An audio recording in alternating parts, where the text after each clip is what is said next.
I'd like to introduce you to Jacinta.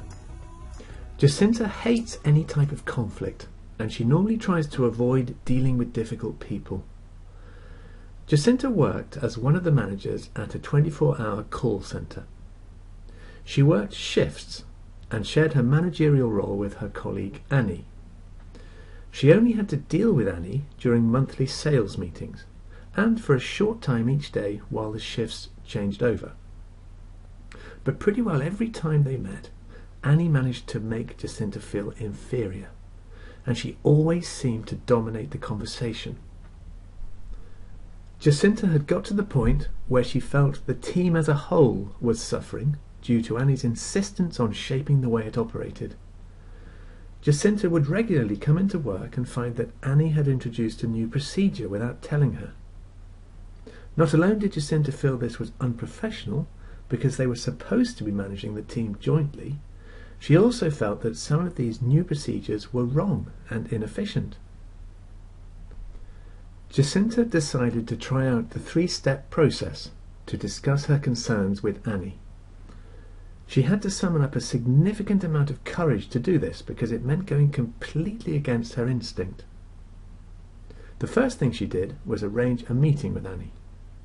She explained beforehand that the reason for the meeting was to talk about the most recent new procedure Annie had introduced. So, step 1 was to suss out the situation. And this was easy for Jacinta. All she had to do was look Annie in the eye, listen, and take in exactly what she said. She didn't even have to invite Annie to speak, because Annie immediately just launched into justifying why she'd introduced the new procedure. Jacinta also made a point of taking some notes while Annie was speaking. They were sitting just far enough away from each other so that Annie couldn't read the notes. Jacinta noticed her looking down at them every now and then, and this made her feel more confident. She was sure she detected a sense of unease in Annie's behaviour. Step 2 was to deliver her point of view. This was harder for Jacinta. She had to deliver her points confidently, and this was against her natural inclinations. She waited until Annie had finished. Then she made a point of finishing the note she was taking and looked up. She let the silence extend. Just as she sensed Annie was about to start talking again, she spoke up. She started by summarizing what Annie had said, and she found her notes very helpful for this. She explained clearly why she felt the procedure wasn't working and suggested another solution. At one point, Annie tried to interrupt. Jacinta said very assertively, "I've listened carefully to your points. I would like to finish explaining mine, please." Annie stopped talking immediately. Jacinta didn't let Annie interrupt until she'd finished.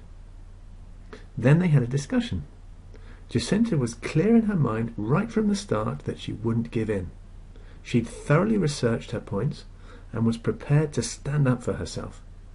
She was surprised to see that after a while Annie backed down and, believe it or not, accepted her point of view. Step 3 was to take the initiative at the end. This went well too. Jacinta kept the initiative by explaining that she didn't feel it was in the best interest of the team for Annie to make decisions without involving her. She proposed that from now on they meet once a week so that they could manage the team more effectively together. Annie seemed a little wary of this idea, but agreed to it in the interest of the team. Jacinta found that subsequently, over time, her working relationship with Annie improved. It was never fantastic, but the change in her approach to dealing with Annie made a huge difference. Annie started to get used to this, and in time even admitted privately that she respected Jacinta more for it, and found it easier to work with her, because, in Annie's words, she knew where she stood with her.